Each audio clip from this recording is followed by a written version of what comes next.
Welcome back to Nexus Tech. The first week of November 2025, it's going to be one for the history books. It felt like the future just arrived, like all at once. But with that kind of speed, you also get a whole new level of risk. So in today's explainer, we're going to break it all down.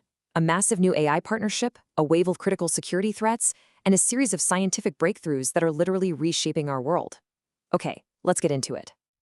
Our story kicks off with a number that's just, honestly, it's hard to even wrap your head around it. $38 billion. That's the value of a single new partnership that just sent massive shockwaves through the entire tech industry. It's a deal that's fundamentally redrawing the map in the arms race for AI dominance. So, here's how we're going to tackle this. First, we'll dive into the AI infrastructure gold rush that this $38 billion deal just kicked off. Then, we're going to look at the dangerous flip side, how our most critical systems are coming under attack. And finally, we'll see how this absolutely breakneck pace of progress is popping up everywhere, in science, space, and open source. All right, so let's start with that $38 billion deal. What we're seeing right now is a total, unprecedented land grab for computational power. And a brand new alliance has just changed the game completely. For years, the story was pretty simple, right? It was OpenAI and Microsoft, an exclusive team. Well, that era is officially over. OpenAI just announced a huge strategic partnership with Amazon Web Services, which signals this massive shift toward what they're calling a multi-provider architecture. Now, this isn't just about switching clouds. It's a really smart move to de-risk their operations and, frankly, to secure access to every last GPU they can get their hands on. Because what's coming next in AI is going to require more power than any one company can provide. And look, you don't have to take my word for it. This quote from OpenAI's CEO, Sam Altman, says it all. The race to build the next generation of AI, it's not just about clever algorithms anymore.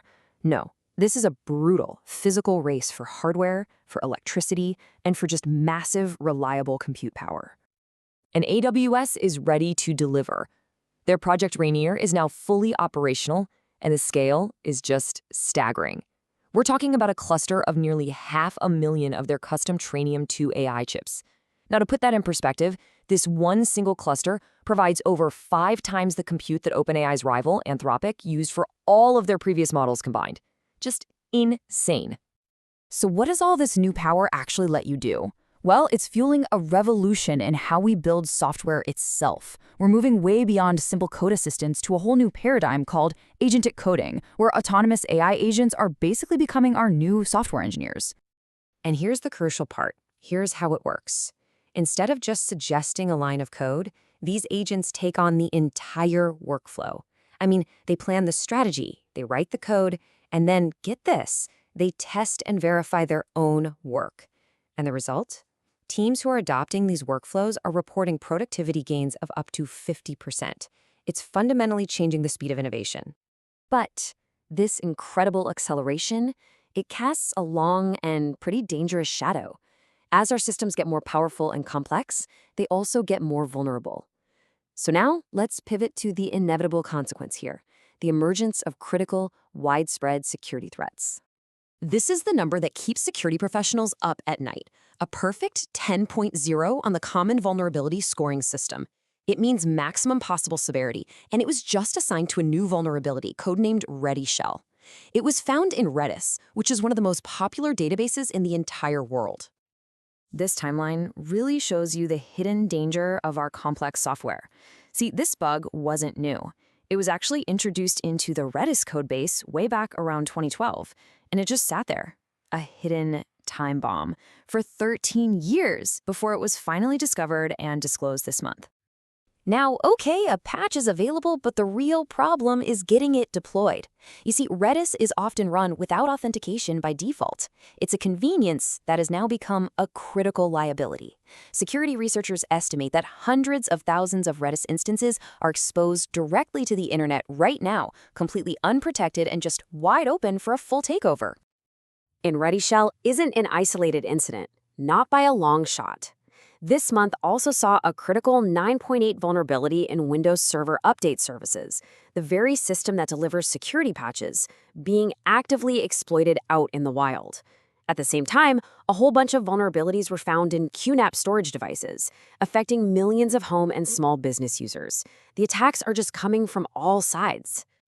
All right, let's shift gears and look at how this theme of hyper-acceleration isn't just happening in AI and cybersecurity. It's happening across all of the fundamental fields that are pushing humanity forward. And the answer, it seems, is everywhere. I mean, from the code that powers our games, to the chemistry that creates our medicine, and even the physics that could define our entire future. The pace is just picking up across the board. So get this, in a really stunning breakthrough for green chemistry, researchers have figured out how to use DNA itself as a tiny factory. They're using its unique structure to build complex drug molecules way more efficiently. This new method uses less energy and it creates purer drugs, which could totally revolutionize how up to 90% of modern pharmaceuticals are made. Meanwhile, over at MIT, a team has found the first direct proof of superconductivity in a material called magic angle graphene. This is a massive step towards the holy grail of material science, a material with zero electrical resistance at room temperature. A discovery like that would unlock technologies we can only dream of right now, from levitating trains to ultra-efficient power grids. And you know, this relentless pace isn't just happening in billion-dollar labs. The open source community is moving faster than ever. Just take Proton GE, a project that lets Windows games run on Linux. A new release just dropped with crucial fixes for major titles. It's an amazing testament to the power of global collaboration to solve complex problems. And of course, looking to the stars, the private space race is really heating up. Blue Origin's massive New Glenn rocket is getting ready for only its second ever flight, and this time it's carrying NASA's ESCAPID mission. It's going to send twin satellites on a complex 11-month trip to study the magnetic field of Mars. We are covering these breakthroughs as they happen. If you want to stay ahead of the curve on AI, cybersecurity, and the future of science, make sure you're subscribed to the Nexus Tech channel for all of our latest deep dives and explainers. So we've seen this incredible technological acceleration, just all across the board. But it's really important to remember that technology doesn't exist in a vacuum. We have to ground all of this in the sober reality of the global market, where human sentiment and economic cycles still call the shots. Because despite all the mind-bending progress we've just talked about, the financial markets gave us all a stark reminder that progress is not a straight line. A significant correction in the crypto market showed just how quickly sentiment can shift, wiping out months of gains in just a matter of days and really highlighting the volatility that's just built into these new digital economies. And this really brings us to the core tension of this moment. We are building a future of incredible power, intelligence, and autonomy at a speed we have never seen before. But it leaves us with a critical question to think about. In our race to build this exponentially more powerful world, are we also maybe building one that is exponentially more fragile?